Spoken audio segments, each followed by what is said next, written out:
Hello, my name is Nairi and I've had trigeminal neuralgia for around about 14 months, and so you'll find on my channel that there are several videos explaining my journey, and the very first video I did was explaining especially what type of pain etc. I was going through. But this video is all about the impact of stress and my latest appointment that I had, which I promised I would do in video format, and I've held off, and you'll see why. There's quite a few reasons why. So first of all, what I want to say is, over my trigeminal journey I've noticed many triggers.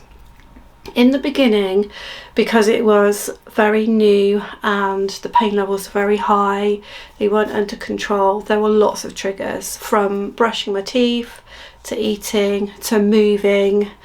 Anything that was more of an active lifestyle was a trigger. But as time's gone on and things have settled into more of a pattern, and I'm on regular medication which helps to control the pain, I've noticed one thing, and that is stress is a big factor, a big trigger for me. So I just wanted to put that out there, because I guess if you're going through a stressful time, then it may be that that's having an impact on your trigeminal neuralgia. So I think that throughout my journey, we've had several stress factors in the family, and near the beginning of the trigeminal kind of diagnosis, we were going through something really stressful and really emotional.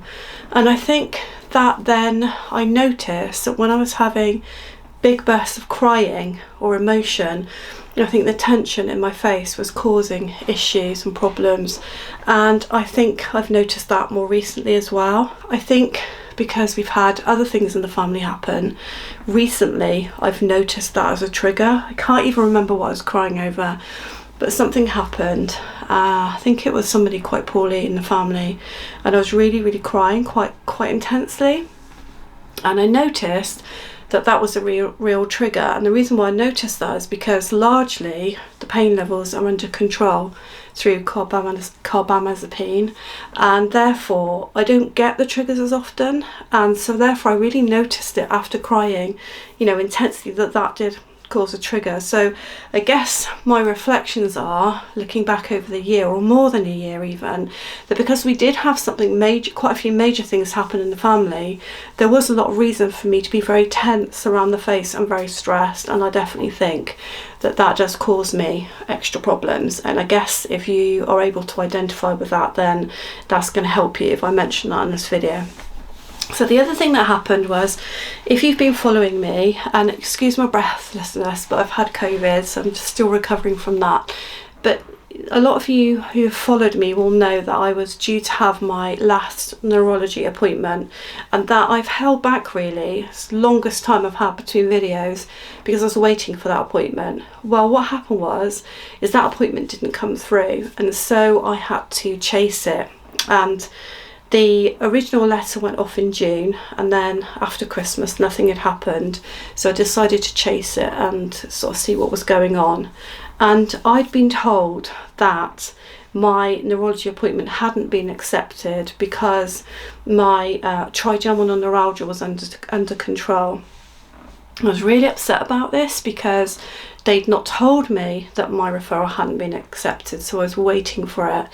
So thankfully, I was given another appointment through maxillofacial things, so I went back to where I'd been before. Now, this is something I also want to explain to those of you who are fairly early on your journey with trigeminal. You'll find some professionals will be really understanding with you and make you feel a lot better, and then you'll find other professionals will make you feel a lot worse. So the guy that I'd already seen, if you look in my other videos, was really kind to me, confirmed again, and it was trigeminal neuralgia, even though I don't have any evidence of compression through an MRI, and that's something I was going to live with, that needed to be controlled, and that I needed to be under the right department. So I felt relieved after that. He sent a letter off, which obviously didn't do the trick, and then I go back and I see this lady in maxillofacial, and I said to her, she was getting her gloves on for an examination, which didn't make sense. I said, you know why I'm here? I'm here because the referral hasn't happened. And she was very dismissive and said, yes, it hasn't happened because it's under control. So I said, well, yes, it is under control, but my understanding was I needed to be under the right people. And she said, well, the fact is COVID's happened. That neurologist department would have taken you on if they didn't have such a backlog, but because your pain is under control, it's going to have to go back to the GP. And seriously, I came at it at every angle and said, but surely the GP is not the right people for me to be under, because honestly my GP will have no idea what this is. And this is one of the things with trigeminal. You'll find that so many people don't know what it is, and even if they've heard of it, they don't know what to do with it. And I think this is the biggest problem with the whole thing, like people just don't kind of know what to do with you, and it can be very upsetting because you have to repeat the symptoms all over again. And at the time, to her, she was asking me to repeat symptoms that I had maybe 9 months ago, because it's under control now more. So I was having to repeat the symptoms.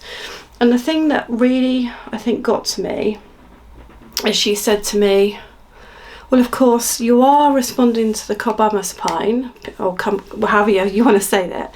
She said, but that's not a diagnosis in itself. Now, I know from everything I've read and everything I've been told that if you respond well to that type of medication, that is the strongest indication that they have that you do have this, because you're not necessarily going to get compressions on an MRI, and there's no actual way of testing it. So she threw me completely, and she didn't turn around and say, well, you don't have it, but she also didn't confirm it again, which took me back to that feeling of feeling stupid and feeling isolated and upset and confused. And that's probably why I haven't made the video since that appointment, because it threw me into a bit of disarray and I didn't know what to do. So I sat on it for a couple of weeks and thought I could pay for a private appointment to see a neurologist, but they're normally surgeons and they're kind of looking more for a surgical kind of route, which I don't need. And then I thought, okay, I'll go back and speak to my dentist, who was the most wonderful dentist, who even got me on the pathway of knowing what I had. So then I thought I'd report back to you guys, but actually what has happened is she's left my practice, and I really hit a low then, like a real low, because like there is nobody out there now who knows what I've been through, knows what I need, and I'm back to my GP.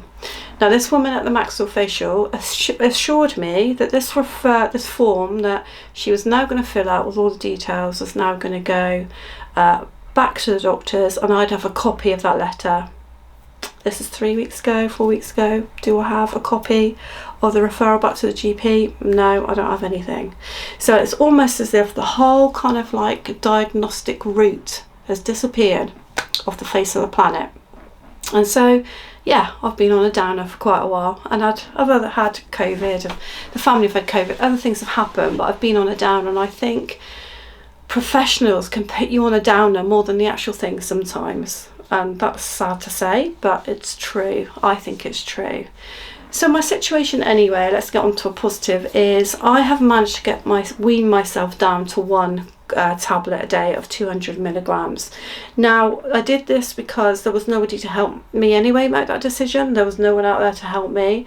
And I did know that my triggers were becoming less and my flare-ups were becoming less. So I weaned myself down very gradually onto the one tablet, but I did find that very difficult. I had lots of side effects from that. It's almost like the side effects that you have when you're building up the levels. I had similar sort of side effects when I was dropping down, and there were a few times when I wondered if I could do it or not, but I wanted to do it because I prefer to live on one tablet. As those of you who are on medication before this will know how much of an impact it has on your life. So I knew that if I could get down to one tablet a day, then I'd only have one hit an hour after that tablet, which would make me feel drowsy and ineffective.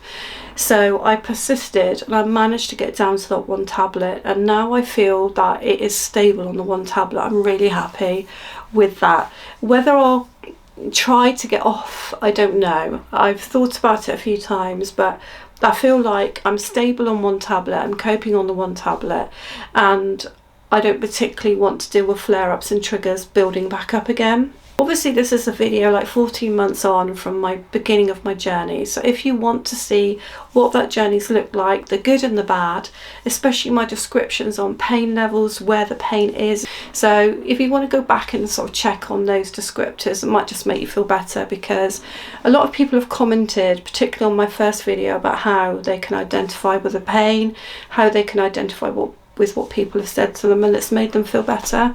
So guys, sorry for the length of time between the videos, but I hope that's helped you, and you know, subscribe, and I will keep going with my journey, even if I get better and better and better and I end up off the tablets and I end up in remission. I will still do videos around that, because I think a lot of videos are out there about having surgery and the more medical side, but not necessarily the life's journey of it or the story of it. So thank you for watching.